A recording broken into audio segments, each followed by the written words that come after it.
Since America with Eden O'Neill. Yeah. And good morning, good morning, good morning, my beautiful America. It is Monday. It is February the 6th. I tell you what, we have a great week ahead here at Common Sense America. I will be with you all week. Yes, I am so excited to be back here with you all week here at Common Sense America. Make sure you follow me on YouTube, LinkedIn, Twitter, Facebook, Rumble, all the social channels, Instagram. I'm posting regularly there. And, I love sharing with you my journey. I love sharing with you some of my favorite guests. I love bringing new guests here to Common Sense America. And you know what? Today, I am wearing red, white, and blue. I am proudly raising the American flag. I am proudly wearing red, white, and blue. Thank you to those who are serving our nation's military, Air Force, Marine Corps, Army, Coast Guard, Navy, and the Space Force. You guys and ladies are absolutely top notch, and you are the best in the world. And we thank you. Hey, did you guys see that F-22 Raptor? Oh my word, what an amazing video that was shot during the balloon takedown. It had to get to South Carolina, though. After it passed over Fort Bragg, Camp Lejeune, Cherry Point, right here where we live in eastern North Carolina, I'm surprised a bunch of rednecks didn't get to it first, to be frank with you, because that's how many people are upset with the current commander-in-chief and our leadership in the White House. I am a proud veteran spouse. I have been with my husband for many years. I have seen what our nation does. I see what our military spouses do. I see what our military children do. They are sacrificing for you, for your freedoms. And I am so proud to see what took place this weekend, but it's unfortunate it took that long to take care of it. Why did it take that long? I am not going to be screaming this morning, but I am infuriated by the fact that it took that long to get taken down. It passed over how many different Air Force bases, how many Marine Corps bases, how many Army bases, and yet it took until it got to South Carolina and across our whole nation. My dear friend, Chris DeGaulle, 990 AM, Morning Drive, who was just on this morning from 6 to 9 a.m. If you have a chance, hop over to his station and listen to him first thing in the morning. Between my husband and his convictions, between Chris's convictions, my father's convictions, and this resilient woman and my convictions, I get fired up every morning. And a little bit of Zabar's coffee will help. Hashtag Zabar's New York. But, one thing that is really concerning to what is happening in and around our nation is that it took that long. But here's what I'm going to beat the horse just a little bit. We have Seymour Johnson Air Force Base here in North Carolina. We have Cherry Point with the F-35s. We have Camp Lejeune. We have New River. We have Bogue Airfield, Fort Bragg. We have all of these bases. So what did they take from us in that time period before it got to South Carolina and shot down? Where is the common sense in our nation? Yeah, this show is named Common Sense America for a reason. I am looking for a leader, ladies and gentlemen, and I'm looking for some common sense. I posted a quote on the Facebook page and also all of these social feeds, and I'm going to show you an image. This was sent in by my biggest fan, the one who named the show, and the one who inspires me daily, my dad. This is, can you read that? This country needs a Department of Common Sense. Let me read that to you one more time. This country, the United States of America, one nation under God, needs a Department of Common Sense. Yeah, the shirt says a lot. I wonder how many people will give me that sly looking eye when I walk in my shirt as I do my workouts daily. Good. Look at me, sly looking eye. You're not going to say anything, but you'll talk about me behind my back. Go right ahead. I don't care. I'm proud to have some common sense. So, where is our common sense in America? Where are our powerful leaders in America? I'm looking for a leader, and I think most of you are. Reports this morning say that only 32% of Democrats want Biden back in office. Yes, and he is the oldest living current man in the Oval Office. Not sure what he's doing, but he is the current oldest living president. I hate even saying that word. So I'm looking for common sense. Are you? I would love your thoughts. We have a big week ahead of us. We have great guests coming in. And there's a lot we're going to discuss in the short hour today, Monday, February the 6th, 2023. We're going to talk about this day in history. We're going to talk about events that happened over the weekend. We're going to talk about our contributors that are coming to the show tomorrow and through the rest of the week. We are in the State of the Union week. I had the honor to serve on the Hill, Capitol Hill, charge the Hill, public service for both House and Senate members. And in that time period, I was able to experience the State of the Union firsthand. There's a lot of history that comes with the State of the Union. A lot of us this day and time were like, I'm using I sound like a teenager. I sound like my goddaughter. We all sit around and say, is it worth it? Is it worth voting? Is it worth listening to the State of the Union? Is it worth watching the current president sit there and just lie to the American people and lie to the nations around us tuning in? Is it worth it? Well, I'll tell you one thing that will be worth it tomorrow. Sarah Huckabee Sanders. She is the first female governor of Arkansas. She is also the first father-daughter duo governors of Arkansas. And you know what? She's also the youngest governor in the United States of America.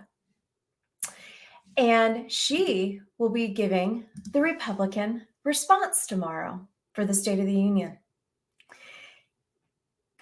As Sarah Huckabee Sanders brings her response, we all remember her in the Trump administration. We all remember her fighting back the lamestream media, trying to tackle her and take her out.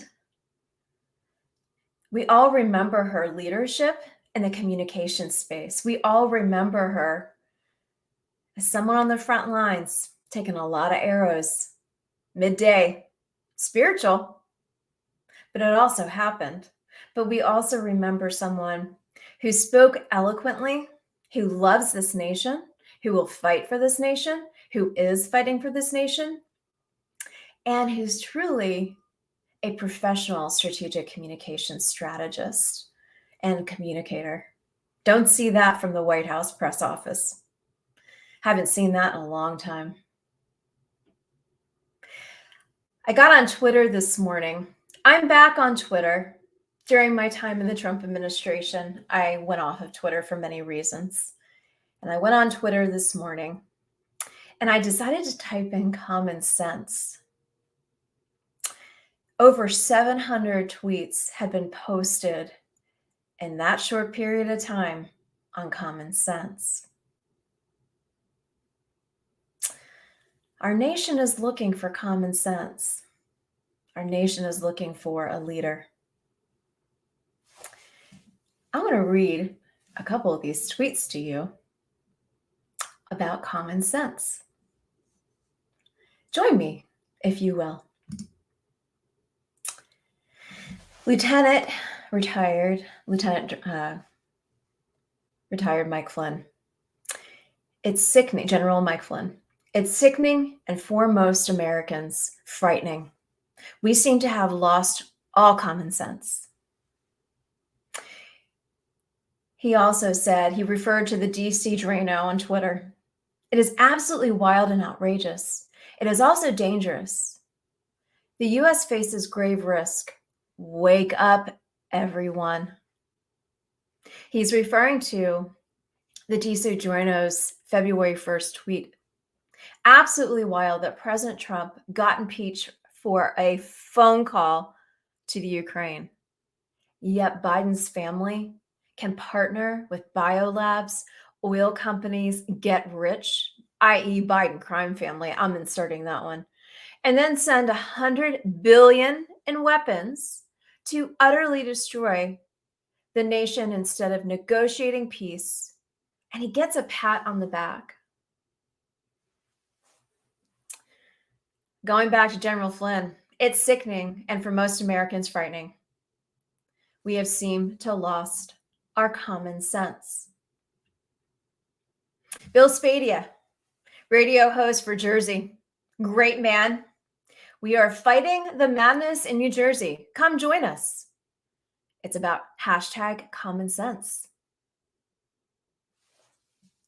Another tweet.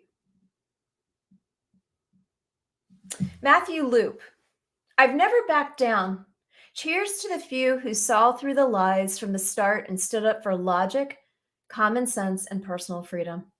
He posts a picture of millions of Americans and then one person on the other side. What life felt like in 2020.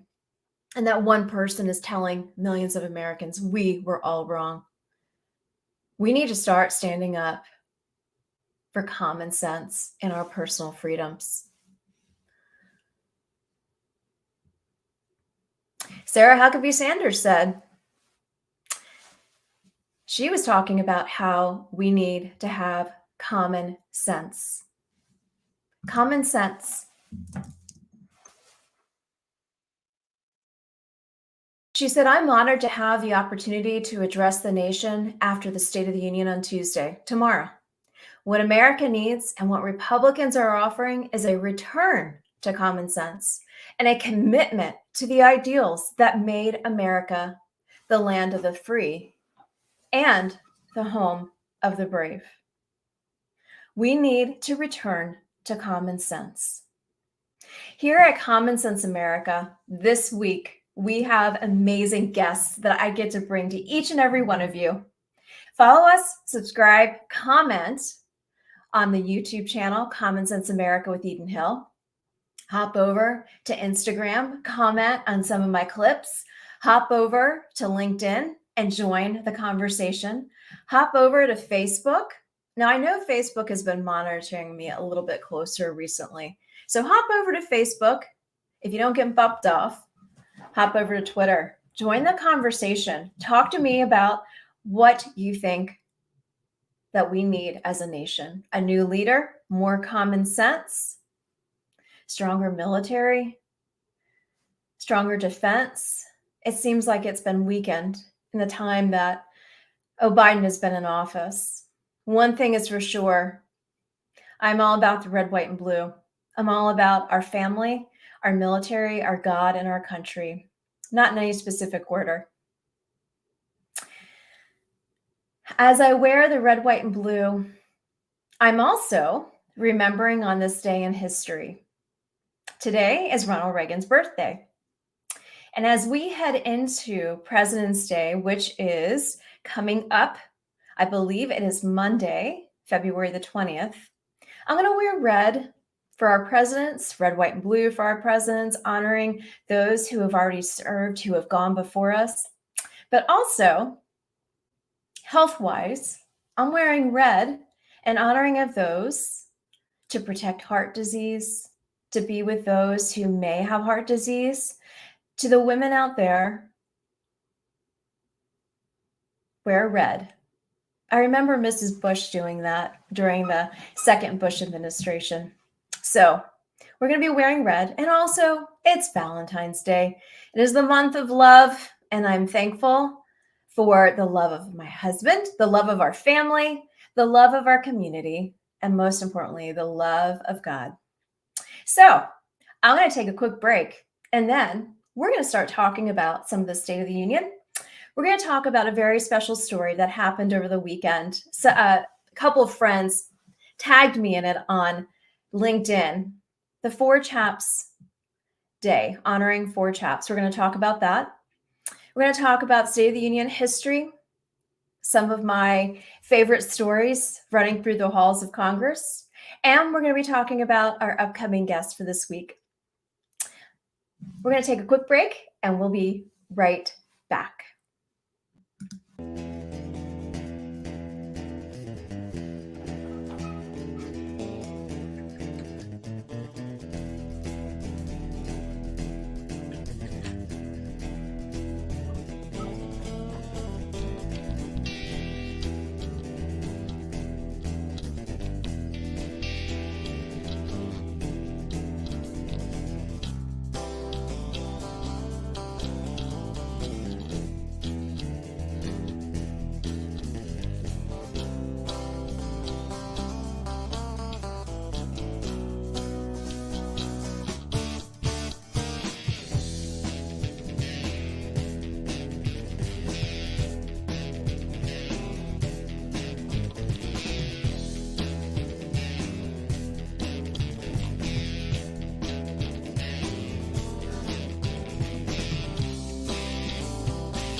And thank you so much for joining Common Sense America. I am Eden Hill, and it's so great to be here with you this Monday, February the 6th, 2023. I love coming and speaking to each and every one of you. And as we head into a full and very powerful week, I call it the State of the Union week. We have a lot that is ahead of us this week. We have the president speaking tomorrow night. Before a joint session of Congress. We have millions of Americans tuning in. We have many, many international leaders watching us very closely. And, you know, if anything, any indication of what has happened this weekend as the balloon came down by an F-22 from Langley Air Force Base. And I was driving back from Raleigh, and I was on a phone conversation with my husband and also a friend of ours, and received a text from a friend of ours. I don't think it had hit the news waves at that moment, where we have friends and acquaintances in South Carolina and had mentioned they had seen it be taken down. And so, you know, I just sat there, tuned into Sirius XM as I was driving back here to Eastern North Carolina from Raleigh, listening to Jennifer Griffin, who's one of my absolute favorites. She is top notch in my book, especially as her reporting of the Pentagon. And she has such a historical precedence at which I just am very much in awe of, and her reporting and her communications level of expertise. So, as we think about what happened this weekend, and as we think about what will be talked about tomorrow night from Biden, as we think about what McCarthy may see, what McConnell may say, and then also what Sarah Sanders is going to say after, that is going to also basically be a tone and a communications tone for the rest of the week. So, heads up, we have American Liberty News, who I am honored to be working with. Victoria Churchill will be joining us tomorrow. She reports on 2A. She loves reporting on 2A, but she's also going to be bringing to us a lot of commentary in preparation for what the State of the Union will be talking about tomorrow. I'm sure all the news networks will get, and Capitol Hill will be getting the sound bites of what's going to be presented tomorrow night. But Victoria is going to give us an inside view of what is about to happen tomorrow night on Capitol Hill. Also, American Liberty News, if you haven't had a chance to subscribe to their news reports, they put out at least 3 to 4 a day. And I absolutely love receiving their information. Their news headlines are great. They are a great news organization to work with. So if you haven't had a chance, go to American Liberty News and check them out. Also, they have a media desk. They have a lot of different things going on, and they are based in the DC Beltway. And I just absolutely love their reporting and what they're bringing to the table. So I hope you have a chance to check them out. Also, later this week, I have sent in a request to a couple groups that we have not had here on Common Sense America, the USO. And I have volunteered with the USO for many, many, many, many years. Way before I moved here to Eastern North Carolina, New York City, USO, DC Metro USO, and then also the Jacksonville, North Carolina USO. I'm hoping to have them here at the end of the week to talk about the USO anniversary. And that's what I wanted to read to you this morning as we are talking about time in history.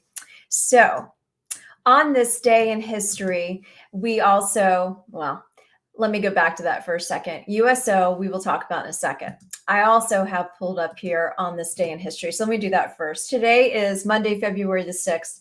Featured event on this day in history. 1952, the ascension of Elizabeth II. Elizabeth II, who celebrated her Golden Jubilee in 2002, ascended into the throne of the United Kingdom of Great Britain and Northern Ireland on this day in 1952, following the death of her father, King George. Also on this day, President Ronald Reagan was born February 6, 1911, and passed away June 5th, 2004. Also, I want to share something else that has happened in recent time period as we've been talking. And I'm kind of jumping around for a second, but as I'm going through a lot of the things that are happening in our nation, I wasn't sure if I was going to save this for last, but I think as I'm going through my news tabs, I'm just going to share this with you. And then we'll end this amazing hour together on a high note, respectful note, and a note that is God honoring. So as I'm jumping around for a hot second, we're talking about State of the Union Week. We're talking about what is coming down the pike for our nation. We're talking about the guests that are coming this week. We also need to talk about some of the social issues that I continue to beat a dead horse on the show, but you guys know where I stand. And I stood strong during the time of running for State House. And you know what? If God calls me to run again, I do have people whispering in my ear, would you consider running again? Maybe I will. I don't think it's going to be from here in North Carolina, though. And I'm just saying that. I'm just being real. North Carolina has been my home for quite a while, but I don't think if I run, it'll be from this state. I don't necessarily line up very well with a lot of the people who are in leadership here in this state. It's a beautiful state. I love, love, love our military bases and our veterans, and I would do just about anything for them. But having people whisper in my ear, would you consider running? Yeah, I do consider running. And here's one of the issues that I want to talk to you about that I would consider running on, one of the bigger issues, and that is fighting for our babies, saving the lives of our babies. It was a big issue, big topic during the elections. So I want to read to this story. As I go through my tabs, I may be jumping around a little bit, but there are some things that are really of conviction that we need to talk about. We need to bring it to the forefront. We need to be upfront about these conversations, and that is saving our babies. Yeah, saving our babies. So Hillary Clinton, LifeSite News. I love LifeSite News. Go to lifenews.com. Hillary Clinton, we need to protect abortion for our grandkids. Okay, did you guys catch that? Let me say it again. Hillary Clinton, we need to protect abortion for our grandkids. The phrase, quote, for the children often is used to evoke sympathy for a cause. And for a good reason. Inherent in the statement and the recognition that children are valuable and society has a duty to nurture and protect them. But in January of this year, Democrat leader Hillary Clinton used the phrase in the most heinous way, asserting that politicians need to continue to fight, quote, to protect abortion, quote, for our grandkids. Clinton's comments that Tuesday, noting how she even used religious language to advocate for abortions for her future great-grandchildren. Now, this article was posted February 2nd. It is lifenews.com. I will post this for you. I'm going to continue reading, though. Interesting fact, it's nearly impossible to live up to your God-given potential when a doctor intentionally ends your life while you're still in the womb. Clinton, a former presidential candidate, former Secretary of State, former First Lady of the United States, made the comment while speaking with House Speaker Nancy Pelosi on a recent podcast. Both women are pro-abortion Democrats who say they are Christians. On the podcast, Pelosi slammed pro-life Americans. She called us hypocrites and sellouts because we prioritize the issue at the voting booth. Quote, but they were willing to sell the whole democracy down the river for that one issue, she said, asserting that she is the better person, quote, because many of these people, of course, are not having 13 children. Clinton agreed with Pelosi's comments and then brought up their grandchildren as a reason for their abortion advocacy. I can't believe abortion advocacy is in the same sentence. Between Pelosi's 9 grandchildren and Clinton's 3, we have a dozen perfectly good reasons to get up every day and continue the fight for the future we want, Clinton said. Clinton said her abortion advocacy is, quote, not just for our grandkids, but really for every child to live up to his or her God-given potential. That's what this is all about. But how can you do that if you're taking them out? How can you do that if you are killing them? How are they supposed to live up to their God-given potential when you're killing them? You're killing babies, Clinton. You're killing them. Yet Clinton directly contradicts her statement by supporting the killing of babies and abortions. A child has no chance to reach their potential in life if they violently destroy it in an abortion. Every year, about 1 million unborn children are aborted, and more than 62 million have been since Roe v. Wade in 1973. In case you guys didn't know, for those who live in North Carolina is an abortion destination state, just in case you didn't know. So what are you guys doing who are residents of the great state of North Carolina? You sticking it out? You just, kind of passing time, have to go to work, have to put food on the table. What are you doing to fight and save the lives of the unborn or those who are being born? Those unfathomably high numbers represent a massive, quote, God-given potential that has been destroyed unnecessarily by abortions. Tragically, Clinton and Pelosi are advocating for this destruction of human life to continue while claiming they are doing the absolute opposite. All right, go to lifenews.com. I'm posting this in the comment section here at Common Sense America. Does that make any sense to you guys? It has no common sense whatsoever to me. And taking the life of a new child or the unborn makes no sense to me. So as I run for state house, or if I run for Senate seat, or I run for Congress. Save our babies, please. Save our babies. If you have any comments, go to Common Sense America with Eaton Hill. Hop over to YouTube. Drop me some lines. I want to hear from you guys. I get a lot of private messages on Instagram, Facebook. I get a lot of friends support, friends who I've worked with, their support. But hop over and tell me what you think. I would love your comments. So it is 9:30 a.m. It's Monday. It is only Monday, and we have a fabulous week ahead of us because you know why?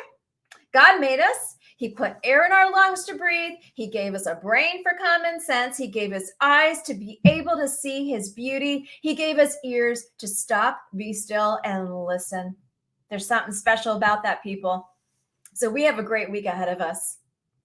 So I want to talk about State of the Union. So I was mid-30s. I was press secretary for a congressman from Iowa. Oh, it was a great job. I worked long hours, kept my shoes, all my shoes underneath my desk, drank copious amounts of coffee. I don't know how healthy my eating was at that point, but I definitely wasn't putting on pounds because I was running around so much. But I loved that job. I was able to communicate with members of Congress, my boss, a member of Congress. I was able to communicate with members of the media, Fox News, CBS, ABC, NBC, EWTN, all of your networks, CBS Radio, some of my favorites, absolutely some of my favorites. And I had an old friend who used to be on the Hill call me and say, hey, get ready. State of the Union, you know how big it is, but I want you to be prepared for opportunities that you may not realize are there for you. So myself, many other press secretaries and comms directors, we lined up in the basement of the Capitol to watch the State of the Union. And then we were allowed to go to a certain part of the Capitol. I'm not going to give too much away. To meet our bosses, those elected officials, and then walk the hallway and walk the hall with all the members of the media already set and ready to take interviews. It was one of the most thrilling opportunities ever.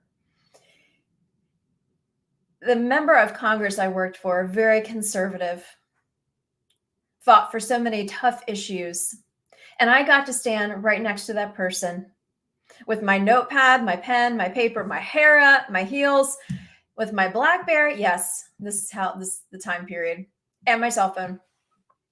And we were able to get so many different interviews. It was just thrilling to be a part of that right after the State of the Union. So I wanted to read to you some of our State of the Union history.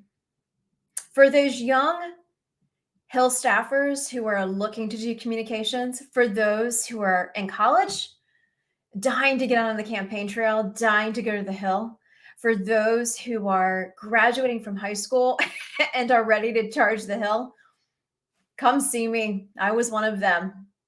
18, university, internship, first year of college. No, I did not wait until my senior year. I didn't want to. I had too much to get done. So let's talk about State of the Union. So delivery of the speech. Here are some fast facts at history.house.gov. President George Washington combined the inaugural address with his annual message on April 30th, 1789. He read the address to a joint session of Congress in the Senate Chamber, Federal Hall, New York City, not Washington, D.C. Washington delivered his first regular annual message to a joint session of Congress in New York City on January 8th, 1790. Next, President Thomas Jefferson began the practice of sending separate written annual messages to the House and the Senate, with his first one on December 8th, 1801. Next fact, President Woodrow Wilson revived the practice of delivering the annual message in person to a joint session of Congress on December 2nd, 1913. After delivering 3 special messages to Congress in person earlier in the year, they were a tariff on April 8th, currency and bank reform on June 23rd, and a Mexican affairs on August 27th. I know for all of you who are just looking for news headlines, this may not be your cup of tea, but I love American history. And you know what? I had conversations with family last week. A lot of our American history has been watered down in our schools. It was even watered down when I was in school. So, for all of you who may be a little bored, go grab another cup of coffee because I'm going to read to you some more history facts of the State of the Union. We need to know this stuff. Our grandkids, our kids, our godkids, our neighbors' kids. This is important stuff, especially when you have kids come to you and say, "What was 9/11?" Their history is being watered down.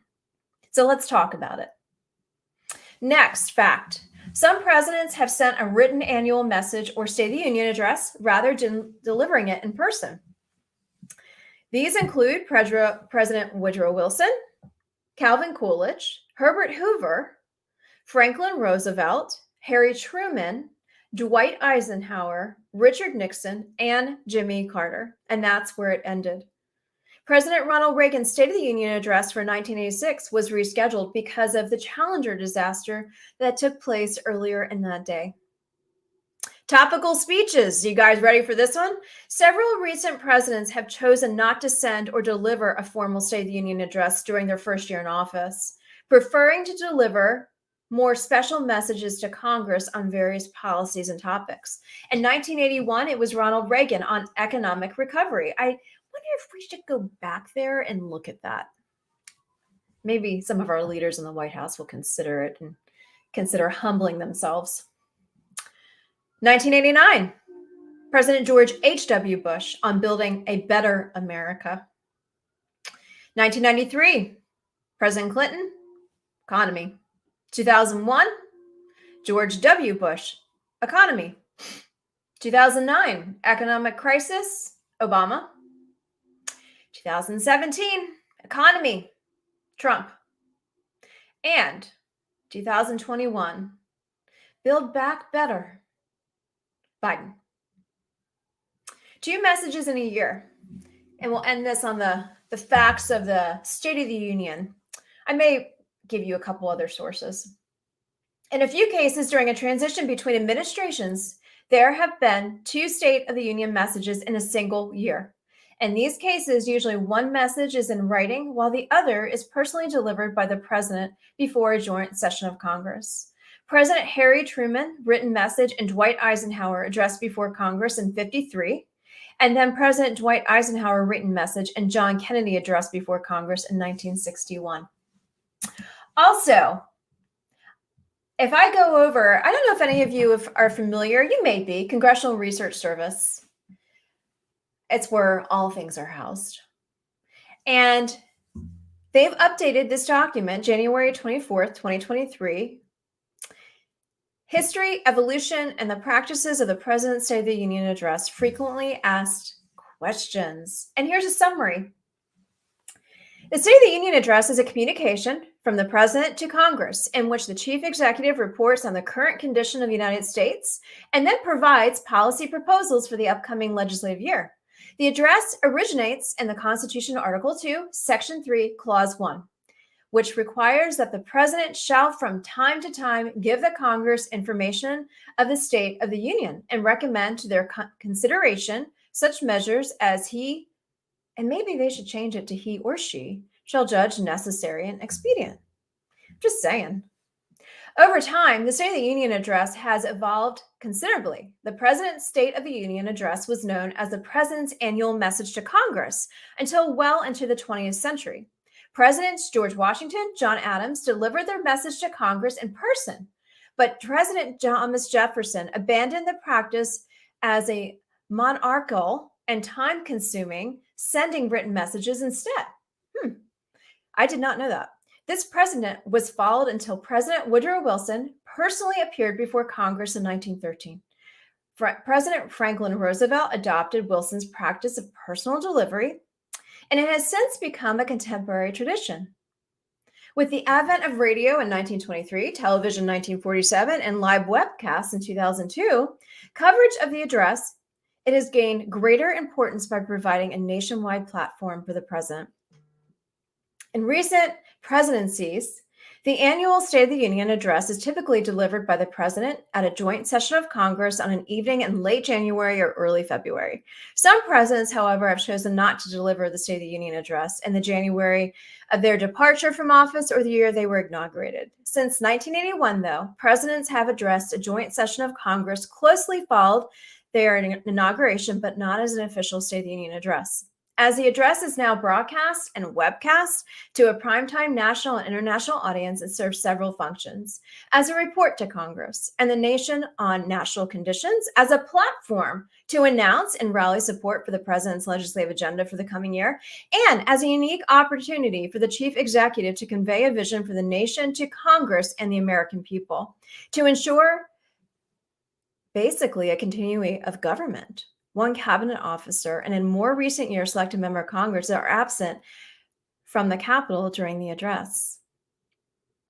This report takes the format of answers to frequently asked questions. Okay, I want to say something and then we're going to take a quick break. To ensure the continuation of the United States government, one cabinet officer and in more recent years selected member of Congress are absent from the Capitol during this address.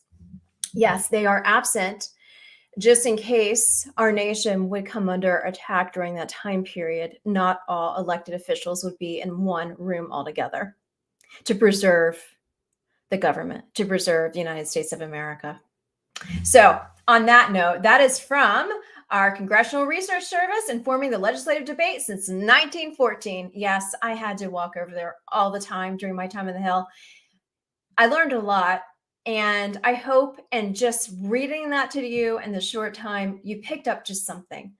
And as you can tell, I'm still excited about the State of the Union address tomorrow. I have always loved the State of the Union. I will continue to. I always glean something from it. But more than anything, what I want to see tomorrow night are mature members of Congress and of the Senate and mature leadership. I don't want to see those on the House floor acting like 5-year-olds. And you guys know who I'm talking about. So on that note, it is 9:42 a.m. Eastern Time. I'm going to take a quick break. Got to get a drink of my coffee. And then we're going to end the show on the 4 chaplains. And then we're going to just do a quick update on who is coming on the show this week. We have Tuesday, we have Wednesday, we have Thursday, and we may have some really special guests Friday. I'm excited to bring them over to you. On that note, we will be right back.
And thank you, Will Baker, for your fun music for Common Sense America. I love your intro. I love your music. Thank you so much for your support to Common Sense America. I'm Eden Hill. And you know what? I hear the sound of freedom right now. Gosh, I love that sound. There's nothing like it. So thank you to all of those who are flying in the skies for our nation's military. Thank you guys and girls. Gosh, I love seeing our girls suit up and head up there too. There's nothing like it. No, don't get me wrong. I just absolutely love seeing women in leadership roles. I think there's something so powerful about it. You know, I'm going to hold this up for all of you who may disagree with me. Okay, yeah, we can do it. Rosie the Riveter. Yeah. These powerful women in World War II stepped up. They were powerful women in leadership. Let it not be forgot. So anyway, I'm going to read, and just the 10 minutes left here at Common Sense America, this powerful story that was sent to me on Friday, I think it was Friday morning, and I had not realized this was a day, but it was.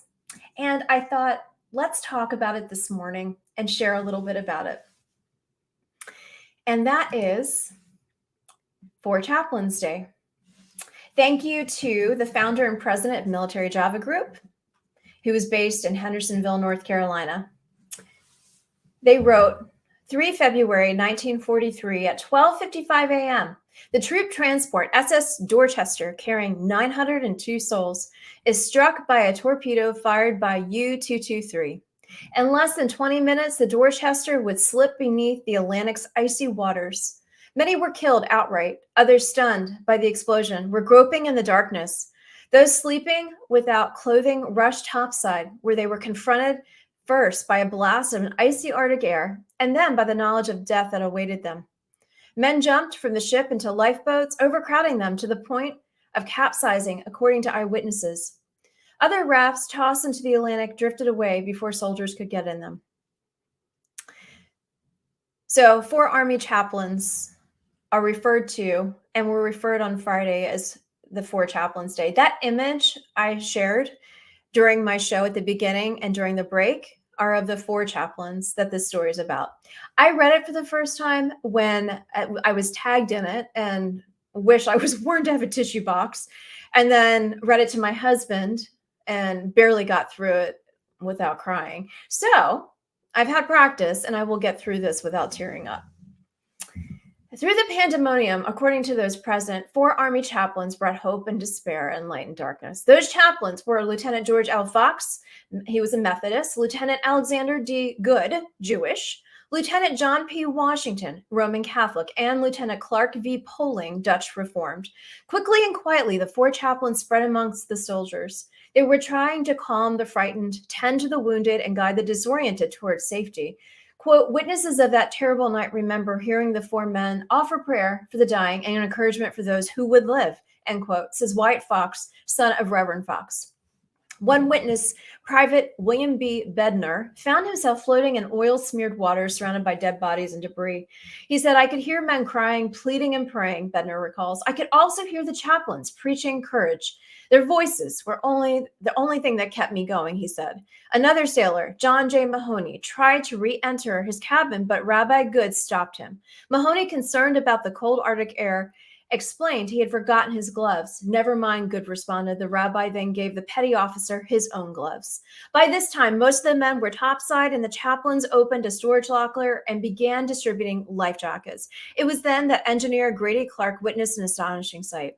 When there were no more life jackets in the storage room, the chaplains removed theirs and gave them to the 4 frightened young men. It was, quote, the finest thing I'd ever seen or hoped to see this side of heaven, said John Ladd, another survivor who saw the chaplain's selfless act. As the ship went down, survivors in the nearby rafts could see the 4 chaplains, arm linked and braced against the slanting deck. Their voices could also be heard offering prayers. They were all awarded the DSC, and the one-time only Special Medal for Heroism was authorized by Congress and awarded by the President awarded by President Eisenhower on 18 January 1961.